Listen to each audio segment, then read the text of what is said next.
नमस्कार विद्यार्थी मित्रांनो, अश्वमेध करिअर अकॅडमीच्या यूट्यूब चॅनलच्या प्लॅटफॉर्मवर तुमचे सर्वांचे सहर्ष स्वागत करण्यात येत आहे।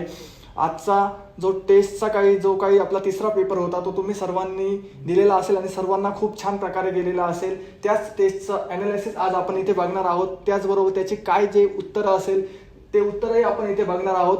तर विश्लेषणासाठी माझ्या वाटेला पेपरमधला जो काही राज्यघटनेचा पार्ट आलेला आहे त्याचं विश्लेषण आपण सुरू करूया। सो त्यामध्ये आपला क्वेश्चन नंबर 61 जो आहे म्हणजे आपला पहिला क्वेश्चन, तर तो विचारला आहे आपल्याला खालीलपैकी योग्य जोड्या जुळवा। तर आपल्याला पहिल्यांदाच दिलेले अ मध्ये 14वी घटना दुरुस्ती, 44वी दिली, ब मध्ये 42वी घटना दुरुस्ती दिली, ऑप्शन क मध्ये आणि ड मध्ये दिली 106वी घटना दुरुस्ती। तर विद्यार्थी मित्रांनो, तुम्हाला सर्वांना माहीतच असेल नुकतीच आपल्या राज्यघटनेमध्ये 106वी घटना दुरुस्ती करण्यात आलेली आहे। ही आपली शेवटची घटना दुरुस्ती आतापर्यंत करण्यात आलेली आहे। सो 106वी घटना दुरुस्ती सर्वांना माहीतच असेल की ती घटना दुरुस्ती आहे नारी शक्ती वंदन विधेयक संबंधी। म्हणजे नारी शक्ती वंदन विधेयक काय सांगतं, तर ज्या काही महिलांना जे काही आरक्षण देण्यात आलेलं आहे लोकसभेत असो विधानसभेत असो, तर त्या आरक्षणासंबंधी ही तरतूद दिलेली आहे। महिलांना 1/3 जागा ह्या राखीव ठेवण्यात येतील लोकसभा आणि विधानसभेत, त्याबाबतची तरतूद ही 106वी घटना दुरुस्तीमध्ये करण्यात आलेली आहे। सो ऑप्शन ड ची जोडी ही ऑप्शन नंबर 1 बरोबर जुळते। तर आपण बघूया ड साठी 1 कुठे दिलंय, तर ड साठी 1 हे ऑप्शन क्रमांक 2 आणि 4 मध्ये दिलेलं आहे। सो आपलं ऑप्शन नंबर 1 इथे कट होतोय। ऑप्शन नंबर 1 इथे कट होतोय, 4 पण आपलं कट होतोय। राहिलं फक्त आता ऑप्शन नंबर 1 आणि 3 आपलं इथे कट होतोय, राहिलं ऑप्शन नंबर 2 आणि 4। आता 2 आणि 4 मध्ये परत आपण दुसरी जोडी चेक करूया।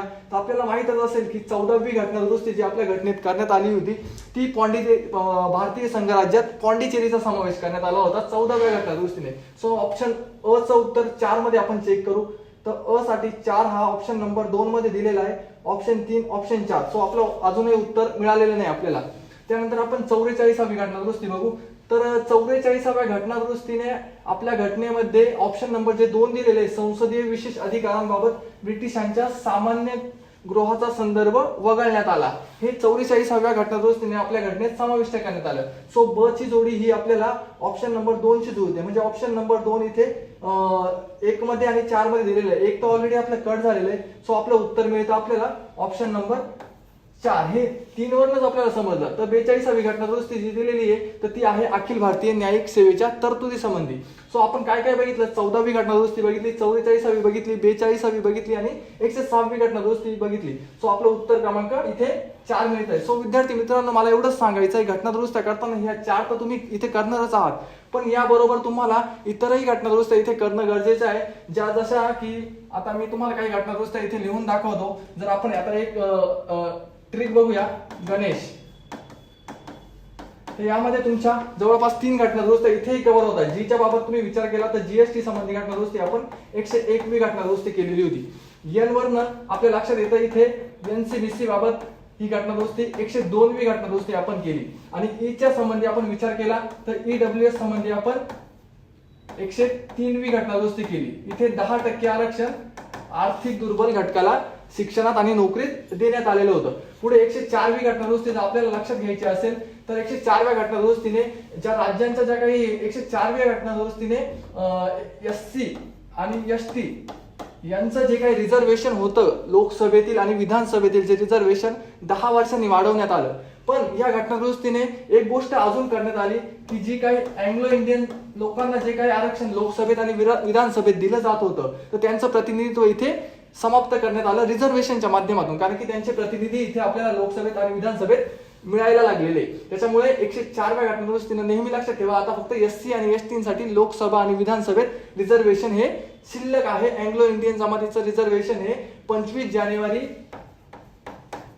2020 पासून समाप्त झालेलं आहे, फक्त आता एससी एसटीचं उरलेलं आहे। त्यानंतर आपण 105वी घटना दुरुस्ती बघितली, तर 105व्या घटना दुरुस्तीने जे काही राज्यांची जी एनसीबीसी किंवा schedule socially and economically backward क्लासमध्ये कुठला वर्ग येतो हे ठरवण्याचा अधिकार हा राज्यांना इथे 105व्या घटना दुरुस्तीने देण्यात आला। आणि 106वी घटना दुरुस्ती आपण नुकतीच बघितली की नारी शक्ती वंदन विधेयकासंबंधी।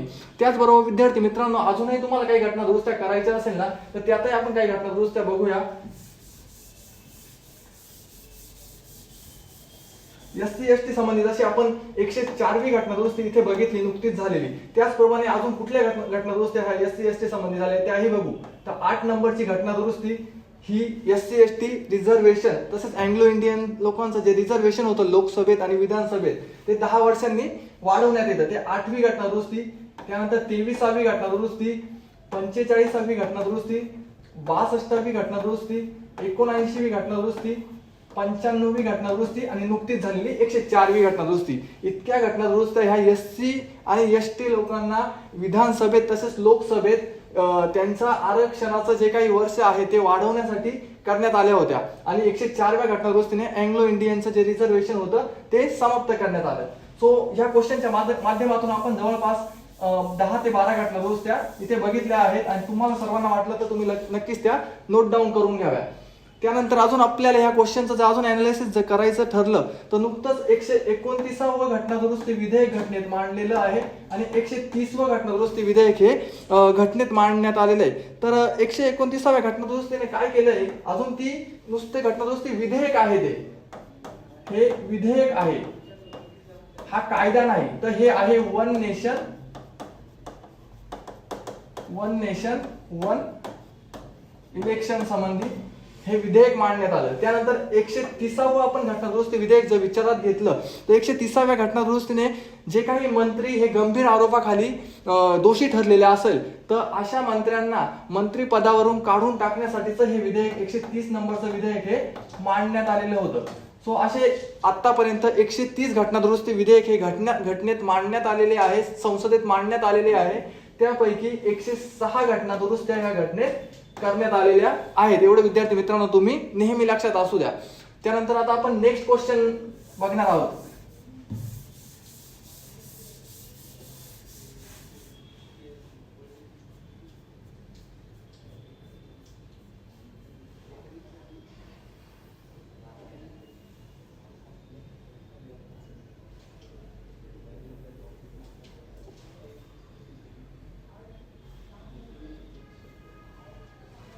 पुढे विद्यार्थी मित्रांनो आपल्याला नेक्स्ट क्वेश्चन विचारलेला आहे. आर्थिक न्यायाचे तत्व हे भारतीय राज्यघटनेच्या खालीलपैकी कोणत्या दोन्ही भागात समाविष्ट केलेले आहे. पहिली गोष्ट विचारताना काय त्यांनी सांगितलंय, आपल्याला क्लू दिलाय दोन्ही भाग, म्हणजे कुठल्या तरी 2 भागांमध्ये आर्थिक न्यायाचं तत्व हे समाविष्ट केलेले असावं. सो आपण पहिलं ऑप्शन वाचूया. पहिलं ऑप्शन दिलेलं आहे आपल्याला राज्यघटनेची उद्देशिका आणि राज्याच्या धोरणाची मार्गदर्शक तत्वे.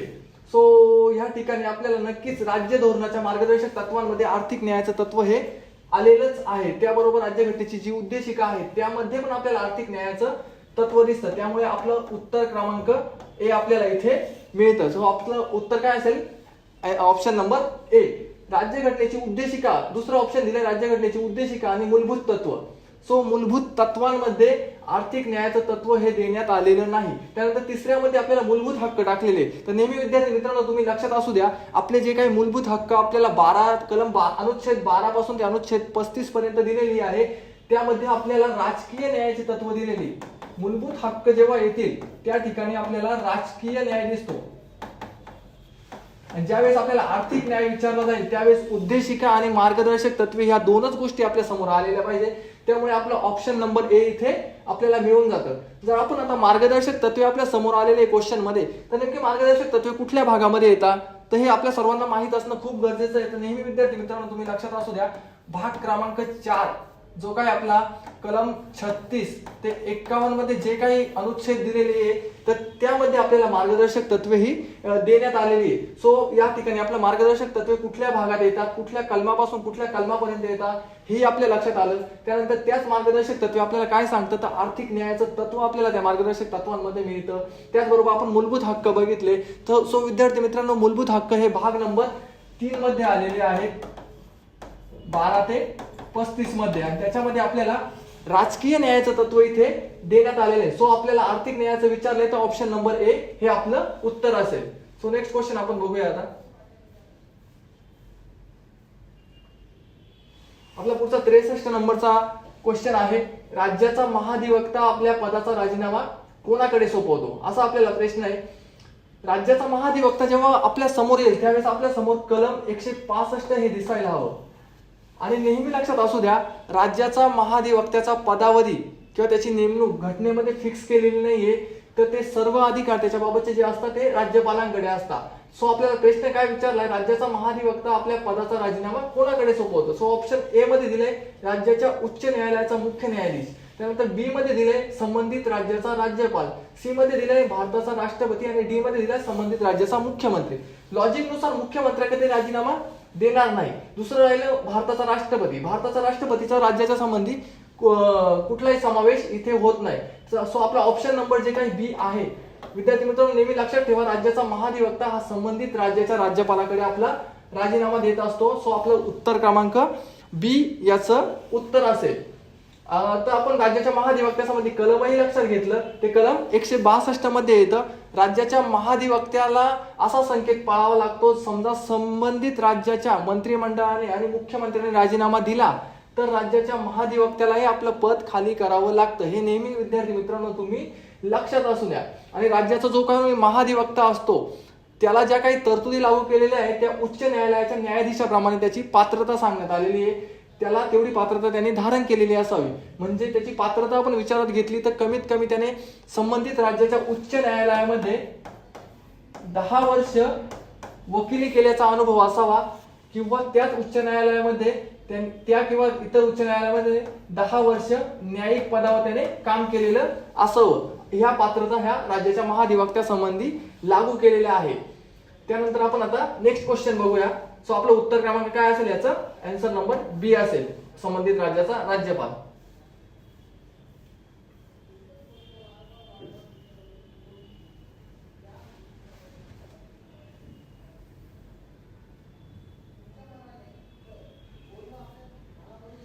विद्यार्थी मित्रांनो आपला पुढचा क्वेश्चन आहे राज्य निर्वाचन आयोगाबाबत आपल्याला क्वेश्चन विचारलेला आहे.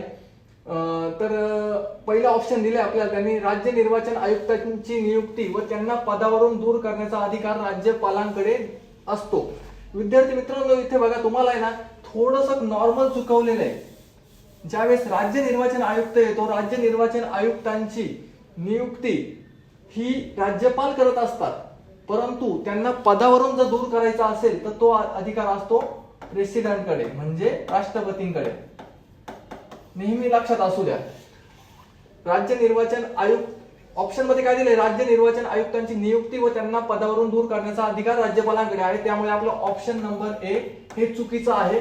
तो अधिकार त्यांना पदावरून दूर करण्याचा हा राष्ट्रपतींना देण्यात आलेला आहे. त्यानंतर ऑप्शन 2 मध्ये दिलेलं आहे, महाराष्ट्र विधान परिषदेतील सदस्यांसह स्थानिक स्वराज्य संस्था सदस्यांच्या निवडणुका राज्य निर्वाचन आयोग घेते.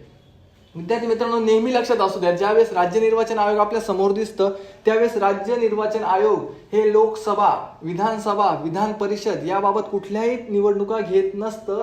त्यांना अधिकार फक्त स्थानिक स्वराज्य संस्थांच्या निवडणुका घेण्याबाबत असतो.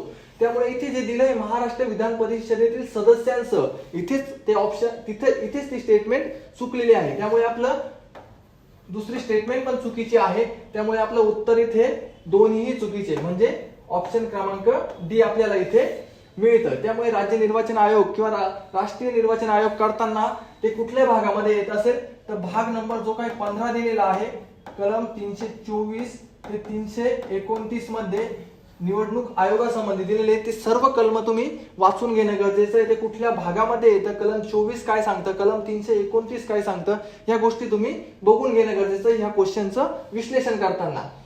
सो आपलं उत्तर क्रमांक डी निघतंय, दोन्हीही विधाने चुकीची आहेत. त्यानंतर आपण पुढचा क्वेश्चन बघूया.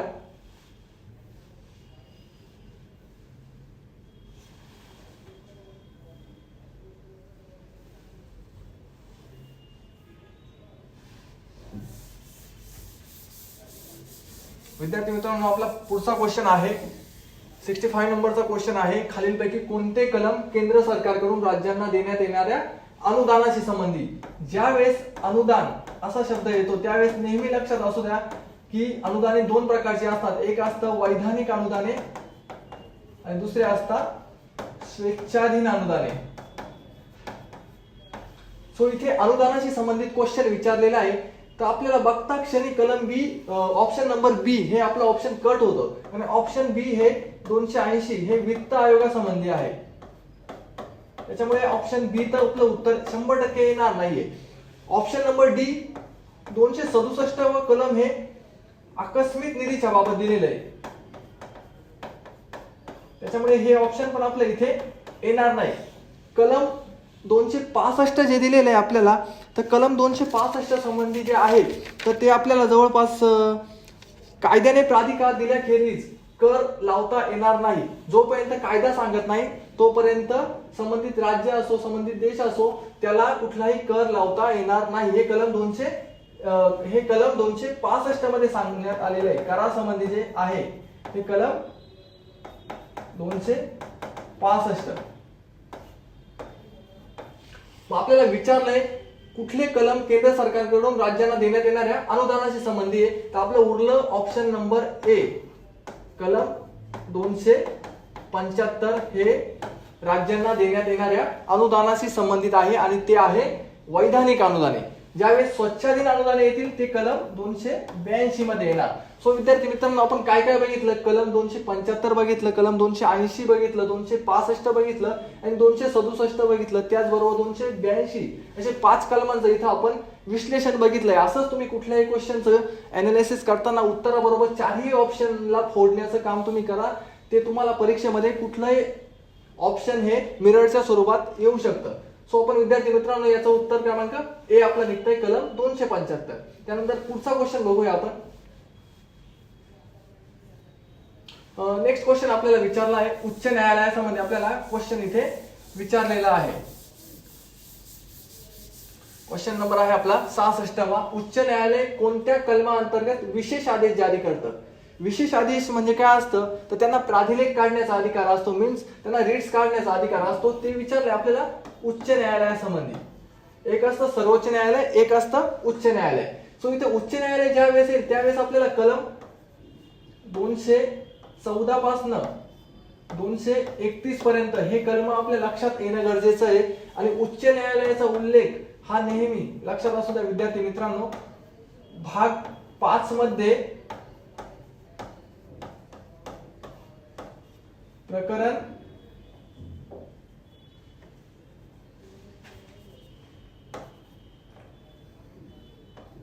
नेहमी लक्षात असू द्या. उच्च न्यायालयाचा जो उल्लेख आहे भाग 6 मध्ये देण्यात आलेला आहे आणि प्रकरण 5 मध्ये देण्यात आलेला आहे.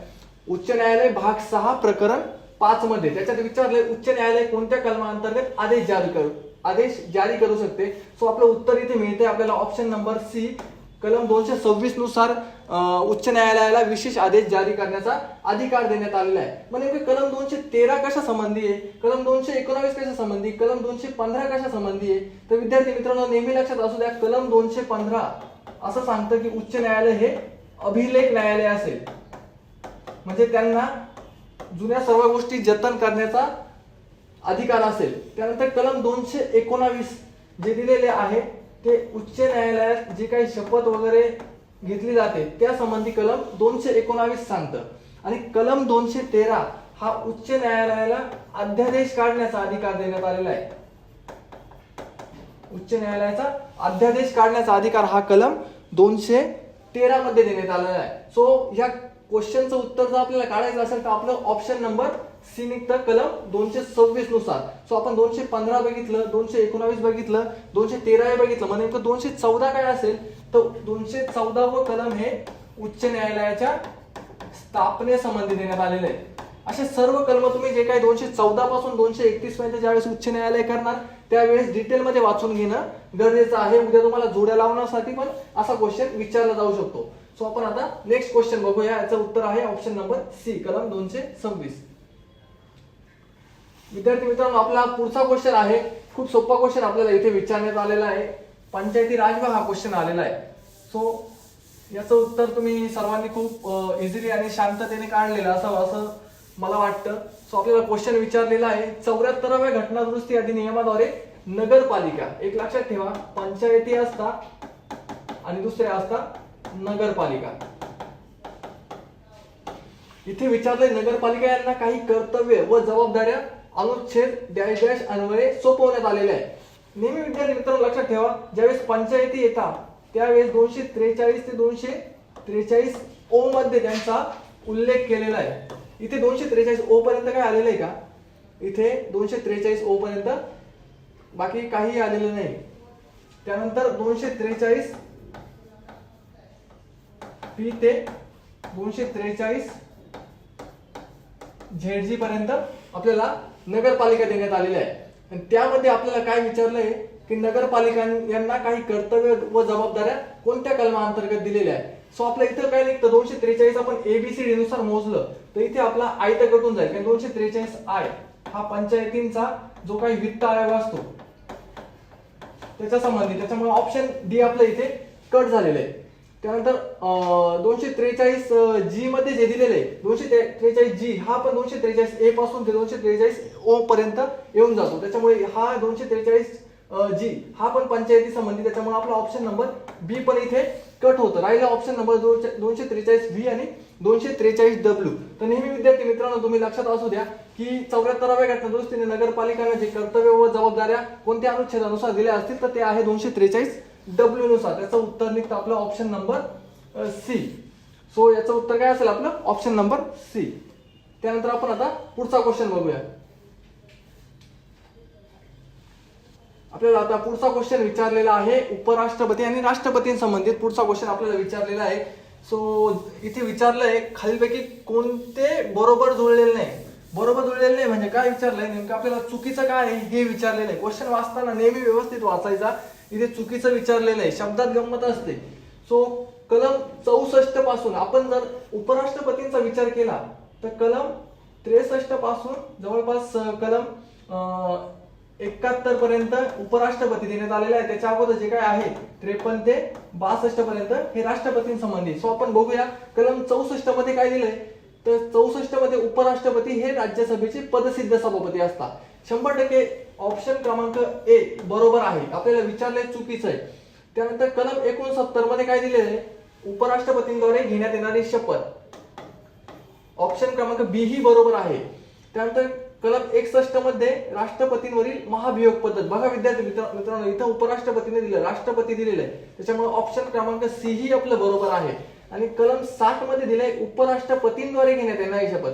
ऑलरेडी कलम 69 मध्ये उपराष्ट्रपतींद्वारे घेण्यात येणारी शपथ आपल्याला दिलेली आहे. त्याच्यामुळे कलम 60 मध्ये दोनदा शपथ उपराष्ट्रपती घेऊ शकत नाहीये, ती आहे राष्ट्रपतींद्वारे घेण्यात येणारी शपथ. सो इथे करेक्शन तुम्ही व्यवस्थित करून घ्या.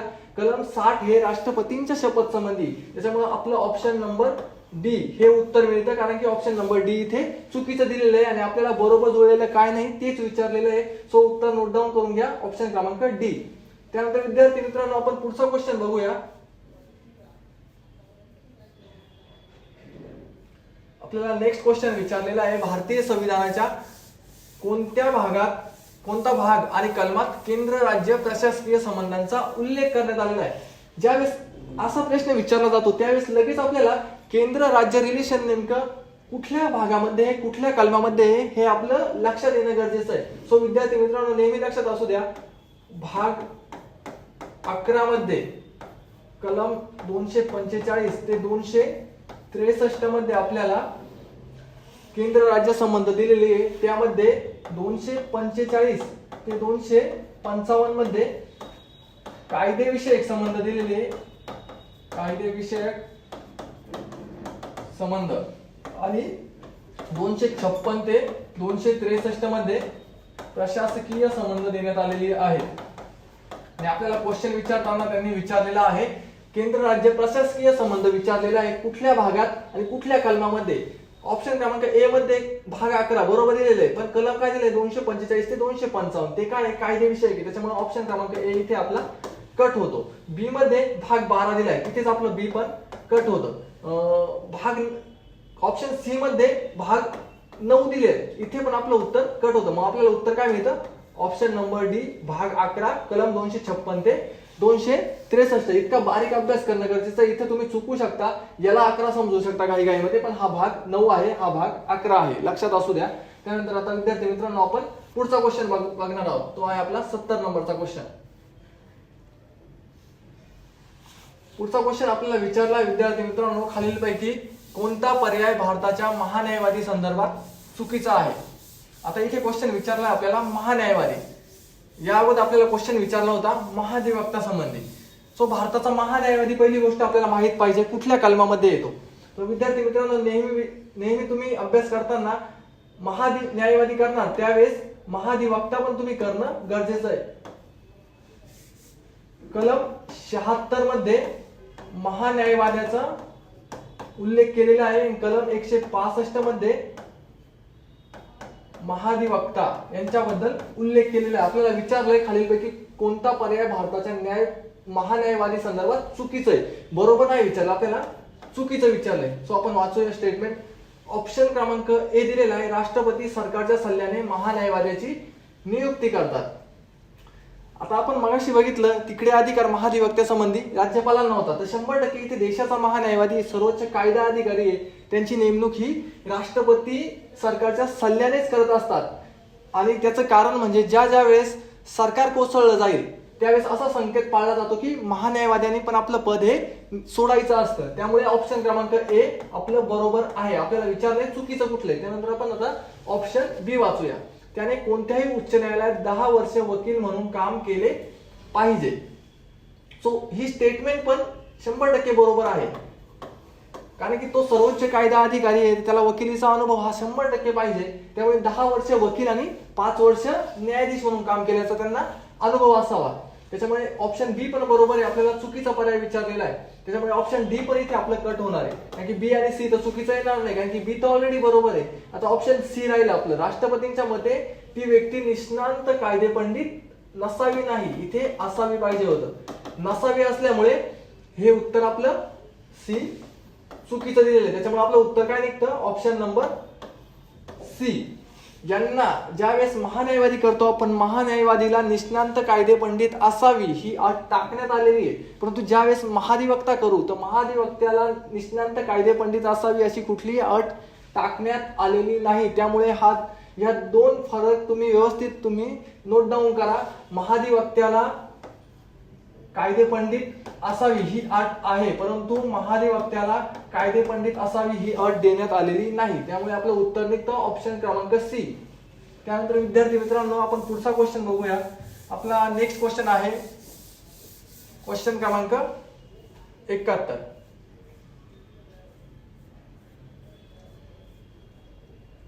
पुढचा खूप सोपा क्वेश्चन आपल्याला विचारलाय. तुम्हाला सर्वांना इथे हा क्वेश्चन इझिली टॅकल झालेला असावा, कारण की त्यांनी सरळ विचारले, प्रतिष्ठा आणि संधी यांच्या समानतेच्या संकल्पनेला भारतीय राज्यघटनेच्या कलम डॅश डॅश ते डॅश डॅश मध्ये भरीव आशय व स्वरूप प्रदान करण्यात आलेली आहे. म्हणजे कुठल्या कलमामध्ये नेमकी आपल्याला संधी, समान संधी आणि प्रतिष्ठा यांचा उल्लेख केलेला आहे.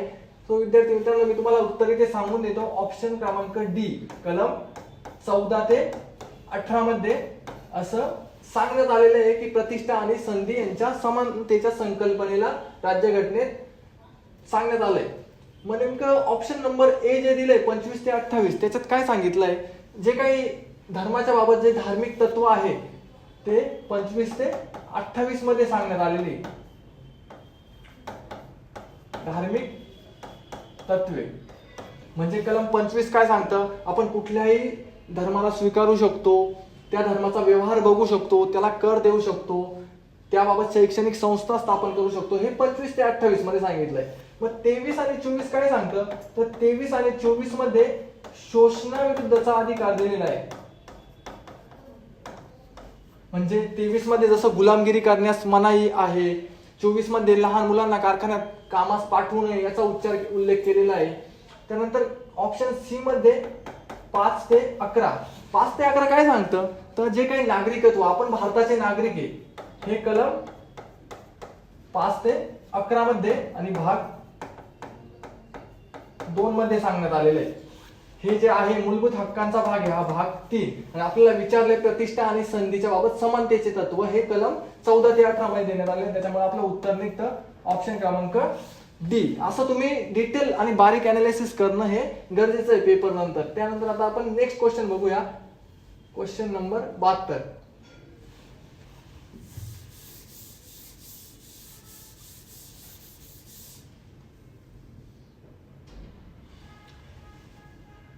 आपला पुढचा क्वेश्चन आहे क्वेश्चन नंबर 72. भारतीय संविधानाच्या कलम 210 नुसार घटक राज्यातील विधिमंडळाचे कामकाज पुढीलपैकी कोणत्या भाषेतून चालविता येते. आपल्याला विचारलंय कलम 210 संबंधी.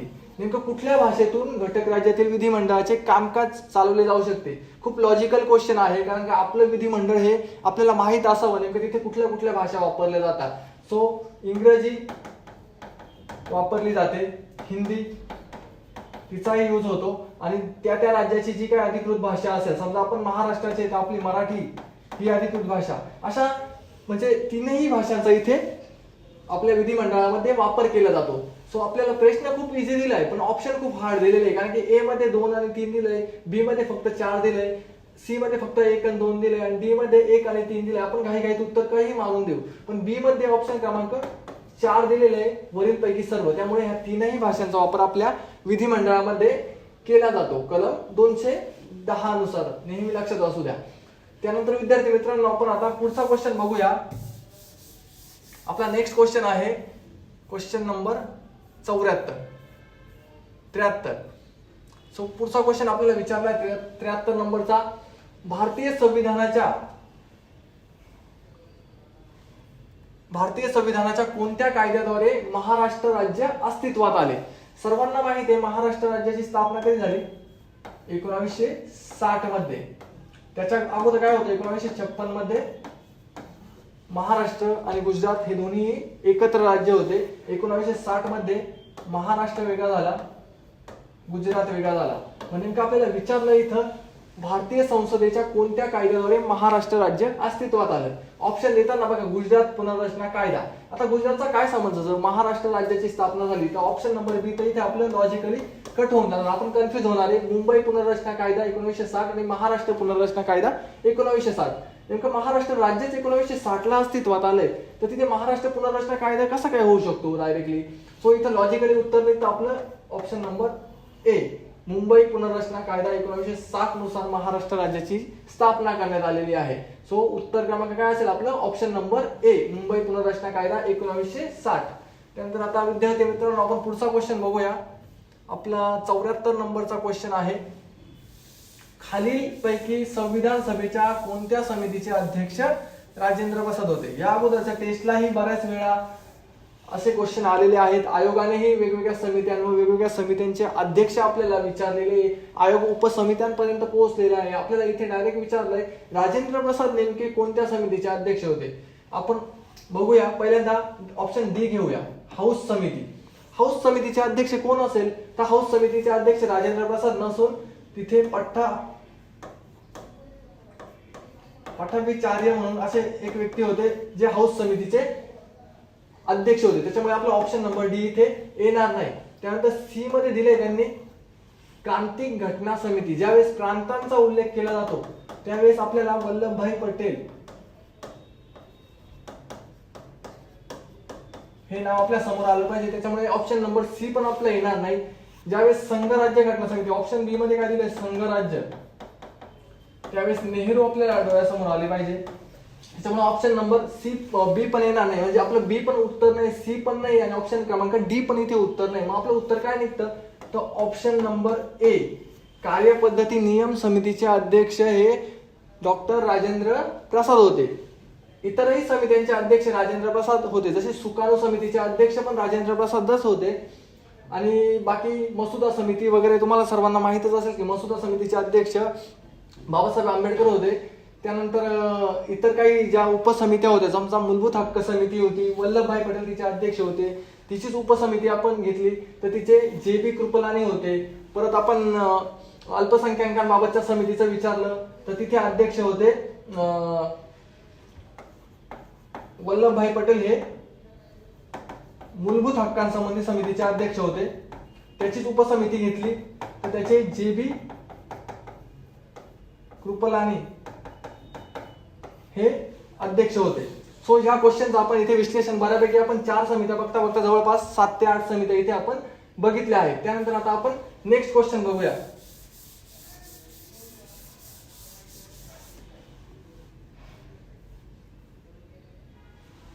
विद्यार्थी मित्रांनो, आपला आता शेवटचा क्वेश्चन आहे 75 नंबरचा क्वेश्चन. खालीलपैकी कोणी असे म्हटले आहे की सर्वच संविधान इतिहासाचे वारसदार तसेच भविष्याचे विधाते आहेत? म्हणजे सर्वच संविधान इतिहासाचे वारसदार तसेच भविष्याचे विधाते आहेत अशी स्टेटमेंट नेमकी कोणी केली? हा सगळ्यात हार्ड कॅटेगरी मधला क्वेश्चन आपल्याला आजच्या एक्झाममध्ये राज्यघटनेच्या बाबत विचारला गेला.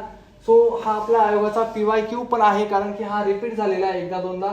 सो आपलं याचं उत्तर मी तुम्हाला डायरेक्टली सांगून देतो, ऑप्शन क्रमांक बी जिनिंग याचं उत्तर आहे. तसंच तुम्ही बाकीच्यांबद्दलही अभ्यास केला पाहिजे का ऑप्शन नंबर सी जे आहे प्रोफेसर KC व्हेर काय म्हणतात संघराज्याबाबत. त्यांनी माझ्या मते असं विधान केलेलं आहे की हे संघराज्य म्हणजे अर्धसंघराज्य आहे, असं KC व्हेर यांचं वाक्य आहे. त्याच पद्धतीने तुम्ही ऑप्शन ए चा DD बासू आणि MP जैन यांचाही अभ्यास करणं गरजेचं आहे. सो विद्यार्थी मित्रांनो, अशा प्रकारे आपण शॉर्ट बट स्वीट प्रकारे आपल्या 15 क्वेश्चनचे जे काही राज्यघटनेचे क्वेश्चन माझ्या वाट्याला आले होते त्या क्वेश्चनचं आपण उत्तर तालिका तसेच प्रत्येक ऑप्शनचं मी विश्लेषण तुमच्यापर्यंत पोहोचवण्याचा प्रयत्न केला. सो सर्वांना माझं विश्लेषण व्यवस्थित समजलं असेल. तुम्ही सर्वांनी त्यातून काही गोष्टी नोट डाऊन करून घ्याव्या, बारीक गोष्टी तुम्ही अनालिसिस केल्या पाहिजे. सो इथे आपण व्हिडिओ स्टॉप करूया. थँक्यू.